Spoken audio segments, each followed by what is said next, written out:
How's it going, everybody? My name is Ryan. Welcome back to another video. Today we will be doing a mock draft. I haven't done one of these in a while. I did one, I think, last one I did was probably about a month ago, somewhere around there.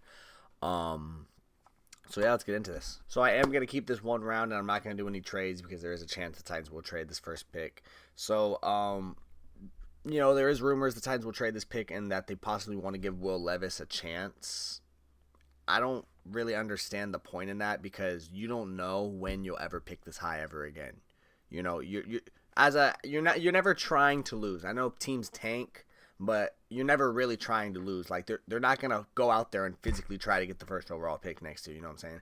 So it just doesn't make sense to me to not take it'd be different if you're in a scenario like maybe how the Bears were a couple years ago where Justin Fields was really showing life that he could beat. Will Levis did nothing last season to show you that he's your guy. You know what I'm saying? He doesn't deserve. He's a second round pick. It's not like you invested a first round pick in this guy. He's a second round pick. You just got to move on. And even, I mean, you can let him compete if you bring in Cam Ward here. That's who I'm picking. If you bring in Cam Ward at 1, you can still give Will Levis a chance to compete, but it just doesn't make sense to trade this pick or even. I mean, I guess you could take Abdul Carter at this first spot. That would be my next guess after that. It's either Abdul Carter or a quarterback. So in this scenario, I'm taking Cam Ward. Browns at 2. We don't know what's going to happen with Myles Garrett, obviously. He could get traded. He could not. We don't know if he's going to get. I think he's going to end up getting traded just because this isn't a scenario where like it's a contract dispute or something. This is just where this team sucks. They're not anywhere close to the playoffs. I don't want to be here anymore. So for this, I'm just going to say they end up trading Myles Garrett. I'm not sure where, but regardless if he gets traded or not, I think Abdul Carter would be a nice pairing to put next to Myles Garrett. And then if you trade Myles Garrett, he's a good replacement for him as well. Giants at 3. Got to go Shedeur Sanders. Travis Hunter is definitely a consideration here. I just think go ahead and take your quarterback. There are rumors that the Giants might end up taking Matthew Stafford, or not taking, trading for Matthew Stafford, but the Rams apparently want the 3rd pick for him. Didn't realize it was 2015 again, but we'll see how that ends up shaping. But even if they trade for Stafford, I still think you take a quarterback here and let him learn for a year. But I'm just concerned with wherever Shedeur goes, Dion might be like, oh, he needs to start right away. He's good enough to start right away, which, I mean, he might not do that, but that's my concern with wherever Shedeur goes. But I think Shedeur needs to sit for a year. I think Cam Ward needs to sit for a year, to be honest, too. I don't think there's a single quarterback in this year's class that is ready to be thrown into the Wolves and play right now. There's not a single quarterback that good.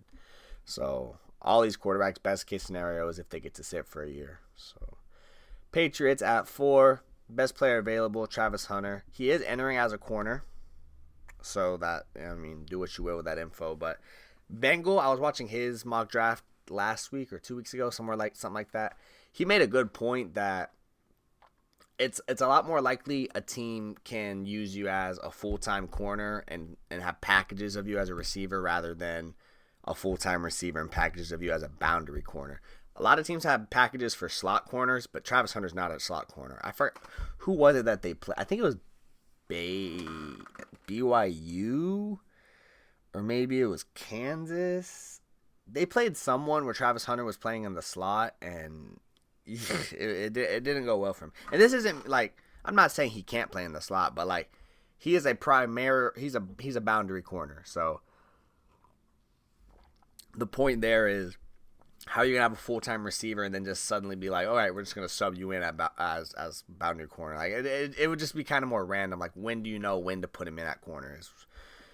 So I get, as I said, that's not my take. That's Bengal's take. I'm not trying to steal his take. Shout out Bengal. Follow him if you've never heard of him. He's pretty good channel. Jaguars at 5. So this is where I'm going to change this up. I think Liam Cohen is he's very set on getting this O-line better. He's an offensive guy, obviously. And I'm going to have them go Will Campbell here. Probably, I would assume, to play guard for them. He could play tackle as well since they traded Cam Robinson last year. But this is a scenario I think you probably throw him in at right guard, maybe left tackle. But regardless, it's a great. Will Campbell's a dog, someone that would definitely help you tremendously. Raiders at 6. This could be. I mean, the Raiders obviously have a lot of holes. They're not going to go quarterback here. Jackson Dart's not going here. Just because Chip Kelly got hired, Will Howard's not going here. Quinn Ewers and Jalen Milroe, I don't think they're going to make the first round. The only one that could possibly make the first round is Jackson Dart, but I think that might just be some smoke screens, the same way it was about Will Levis a couple years ago. I mean, dude, people thought Will Levis was going to be the 4th pick, and he ended up, being second pick in the second round, 3rd pick in the second round, something like that. I think Raiders are honestly going to probably end up signing Sam Darnold or Justin Fields. They're not going to be looking for a quarterback in this draft. I'm going to say just go ahead and get a wide receiver 1 to pair up with, Brock Bowers, obviously. Jacoby Myers is not going to be your wide receiver 1. Trey Tucker is not going to be your wide receiver 1. So we'll take McMillan here. McMillan. I don't know how to say his first name. McMillan out of Arizona. He's a dog. Tall, fast. Can do it all. Pete Carroll. I don't know why I said Pete Carroll. Chip Kelly, obviously coached Jeremiah Smith last year, and we saw what he could do with him. So let's get him a nice weapon and see how he can incorporate him in the scheme. Jets at 7. There's a couple different ways I could go here. I like Mason Graham to pair up with Quinnen Williams. I like Will Johnson to replace DJ Reed. I like Mykel Williams even. You're probably not going to bring Hassan Reddick back. But I think they might have enough from Will McDonald and Jermaine Johnson on the edge that they might not need to target edge in this first round. It's obviously going to depend on what happens in free agency as well. They might end up signing a corner. For this scenario, I'm going to say they just draft Will Johnson here. He didn't play a lot last year, but when he was healthy, he was very good. And we saw what he did this season before, of course, too. So I think he'll still end up being a very high pick, and he's going to end up still being a very good player in the NFL, I believe. Panthers at 8. We could go 2 different ways here. I don't think you go Mason Graham just simply because you already got Derek Brown. Do the Panthers run a 3-4 or 4-3? I didn't watch a lot of Panthers games this year. Regardless, I think Derek Brown is probably playing the interior, so I don't think you need a Mason Graham here. I'm going to go Mykel Williams, get some edge help. It's kind of like your Brian Burns replacement, I guess, a year later. The Panthers need to get better on defense. There's no one really worth taking. I mean, you could argue Luther Burden, but I don't know if he's the 8th pick in the draft type of player. But, we'll see how his combine goes. We'll see how his pro day goes. Saints at 9. Saints have been all over the place. Personally, picking at 9 is just not a good spot for them. I mean, I would trade back if I was in their front office probably. Maybe get some more picks for the future because, like I said, there's no quarterback worth taking here. Luther Burden is possible maybe. You could go Jalen Walker. I'm going to just say they go best player available here. Well, depends how you view it. I'm going to say Gentsy's probably the better player overall. Obviously, you still have Kamara, so that's the only thing iffy, but he might be a cut candidate this year. He's just not what he was, obviously. Bears. Oh, no, I'm just jumping away from the pick. They just hired Kellen Moore. We saw what he did when he had a running back last year with Saquon, and obviously, given that is with the Eagles O-line. But I think Kellen Moore is going to want to go ahead and get his blue chip player that, while he's on the board and take Ashton Genty. I think they're going to probably bring Carr back for a year. They might end up releasing him and then bringing in someone like maybe Justin Fields or they could. I don't know what the Saints' plans are. That team is in a terrible situation. They're probably I think they're like $70 million over the cap right now. But we'll see how that shapes up in the free agency, and we'll see who they end up. If they end up clearing some space, we'll see how that goes. Bears at 10. If I'm the Bears, I don't really like how this board fell. You could go Kelvin Banks, but he has a lot of injury concerns, so I think you just got to go Mason Graham here. Take Mason Graham here at 10. Obviously, Genty just went right before. I think you take Genty if he's there at 10, probably. with Ben Johnson being the new head coach. You're not going to take Amari Hampton or Travion Henderson here, you know. And then I think you just got to bank on hoping that one of these tackles or possibly one of these guards are there in the second round. So I think the Bears will be fine in that scenario. But right here, you just got to take the best player available. Pair him up with Montez Sweat. You could possibly go edge too. I think Jalen Walker would definitely be a consideration here. But with him not going there, I'm going to have him go to the 49ers here. They need some edge help to kind of free Nick Bosa from the double teams, I guess. Javon Hargrave is probably going to be a cut candidate this offseason, so they could possibly go D-tackle, but I don't know if there's any worth taking at 11. You know, if Mason Graham was still there, they'll definitely probably run to the podium to take him, but I don't think you go Kenneth Grant or Walter Nolan here at 11. So yeah, that's I like that. That's yeah, Jalen Walker. That's a really good. What's the word I'm looking for? Compliment. That's a really good compliment to Nick Bosa.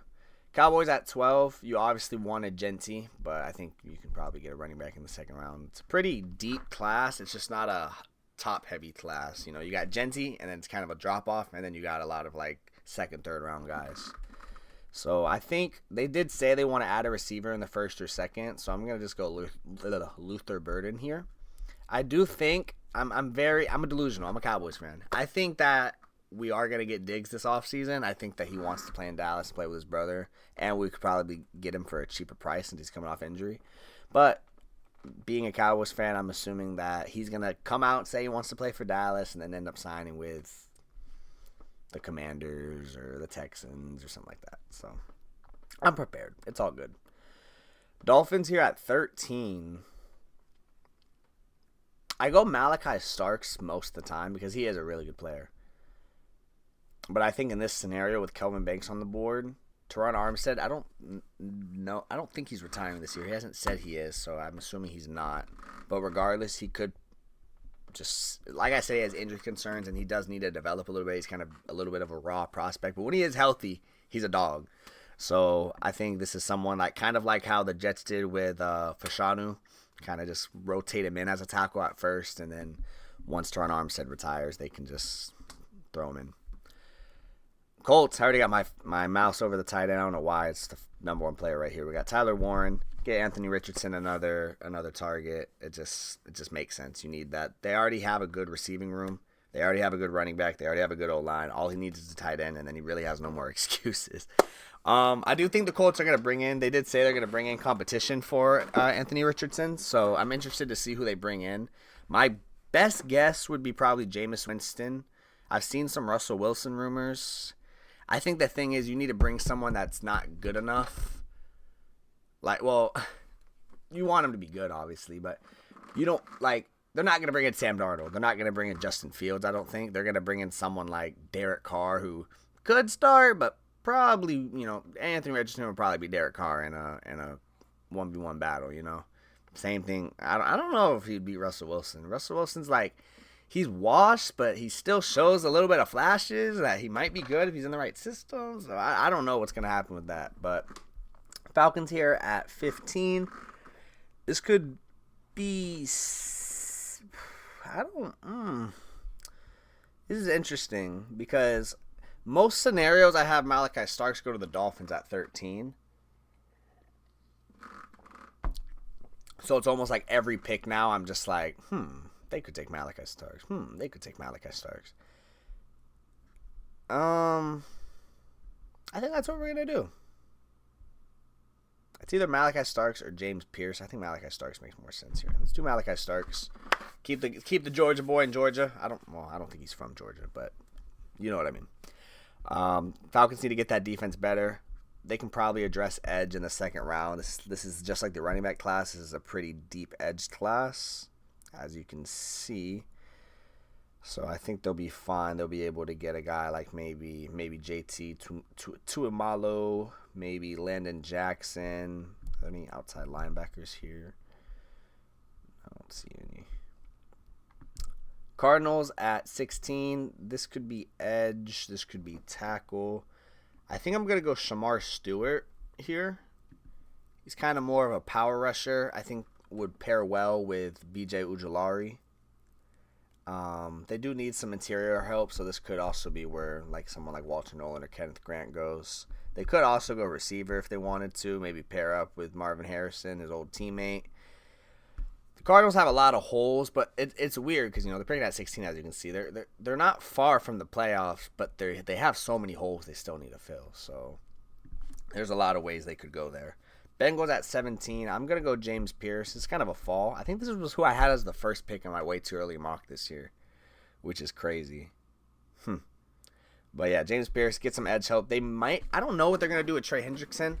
If I'm them, just trade him. He's requested, or he's talked about his contract multiple times. And, I mean, he did have he led the league in sacks last year, but is he going to do that next year? Probably not. Let's be real. He's getting a little older. While he's at his peak, get some value for him. They could probably get a first or second round pick somewhere around there. Probably a second, I'd say. Considering Brian Burns got traded for a second last year, I'd say probably a second or third. But still, get the most value you can for him while he's here. Take his replacement in the first round, and then you can take, running back, receiver, tight end, whatever you want to take in the second and the third. Seahawks here at 18. So I feel like they should take Tyler Booker here, but I've heard John Snyder, is that their owner's name or GM's name? I think it's John Snyder. He said that they don't value guard, basically, and they don't. I mean, they don't pay him. They don't draft him high. So I think I'm going to go. They took Byron Murphy last year. They're running a 3. I'm trying to think of, the scheme that defense runs. They could go tackle here. But they got Charles Cross and Abraham Lucas, which Abraham Lucas does have a lot of injury concerns. But so does Josh Simmons. He's coming off, I think he tore his ACL, if I remember correctly. I think I'm going to go Mike Green here. I haven't watched a lot of film on him necessarily, but I did watch his film, or I watched his Senior Bowl tape, and he definitely built his stock a lot. He's a raw prospect. He's 21. He's a raw prospect, but I think going to a team like the Seahawks, where Mike McDonald is your head coach, would be perfect for him. Bucks here at 19.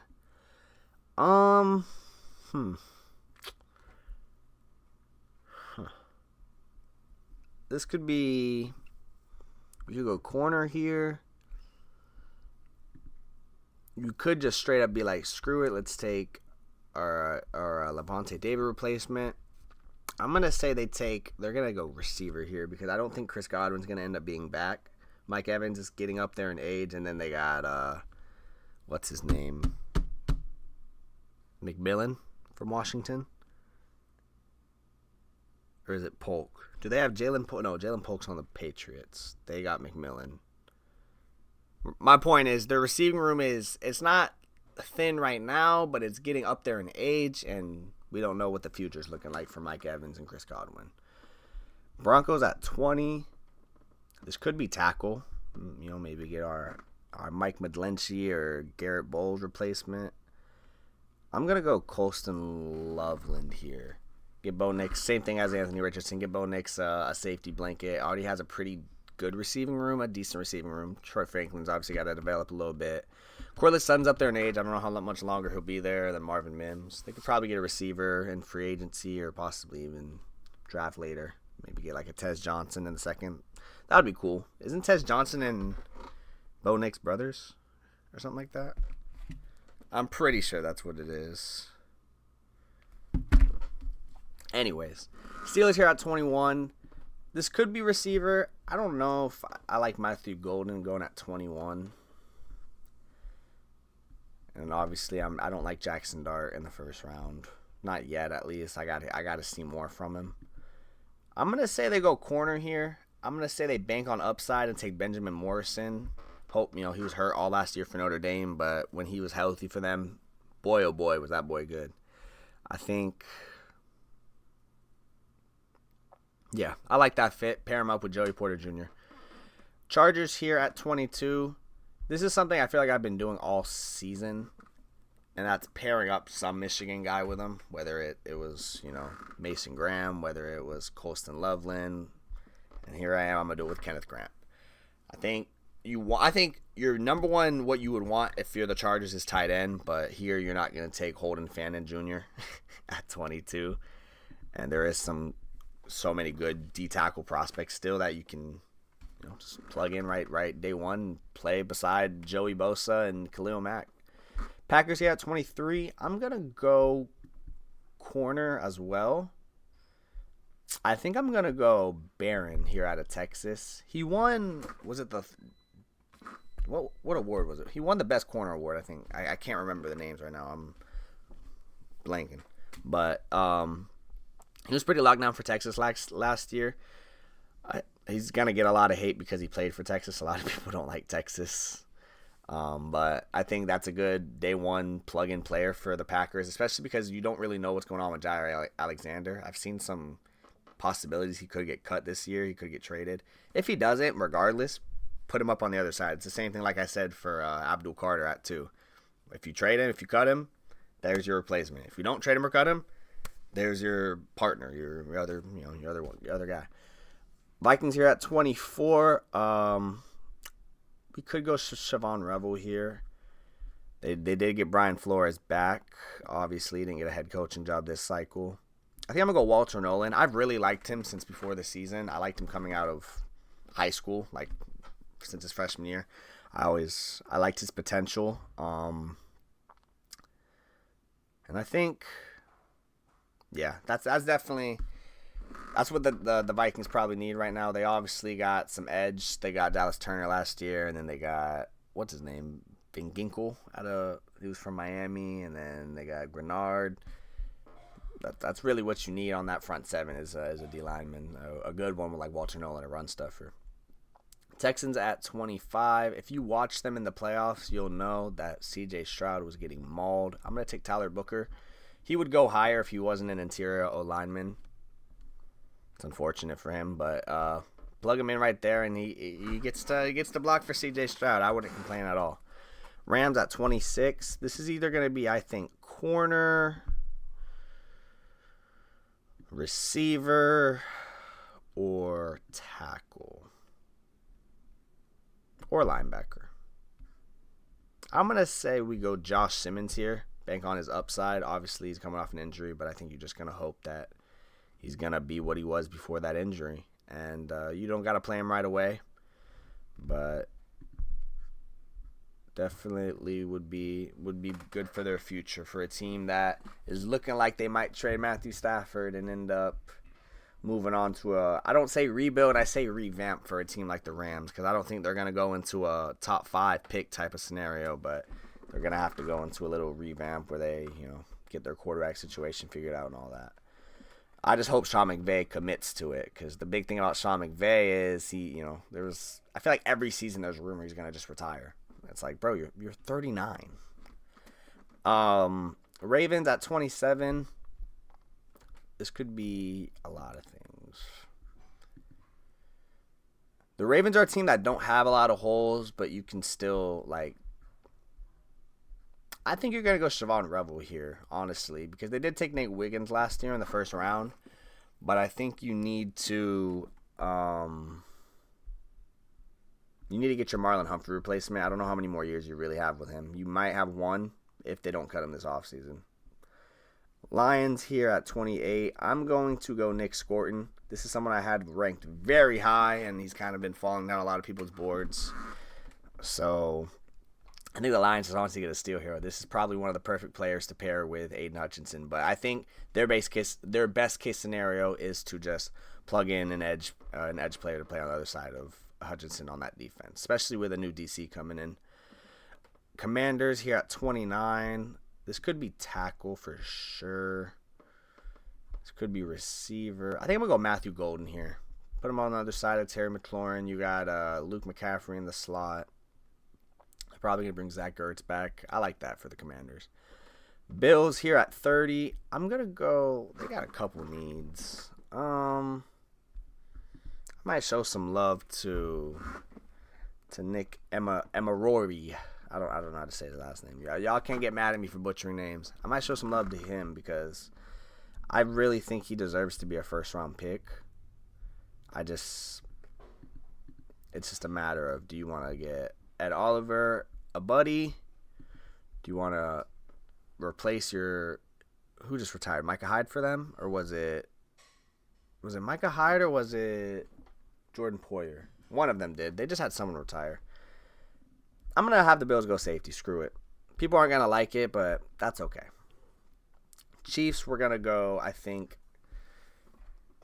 Which one do I want? We're definitely going to go D-tackle pair on the other side of Chris Jones. Oh, excuse me. Sorry. Actually, hold on. Because there's a possibility Trey Smith doesn't come back. And I think that's what we're going to. That's what we're going to do. We're going to say Trey Smith doesn't come back. They probably invest in tackle and free agency and then take Donovan Jackson to protect Mahomes. Because we saw in the Super Bowl, Mahomes was getting mauled, boy. He was getting mauled. And then we got the Eagles here. I'm going to go. They don't need linebacker. Which I really like Jahad Campbell. I want to get him in the first round. I probably will in the next one.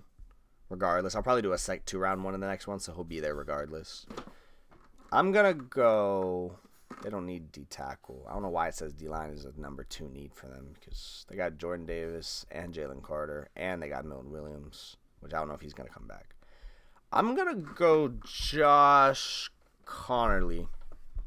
That's going to be my pick here. This is basically banking on Lane Johnson isn't retiring this year, obviously, but he will probably in the next year or two.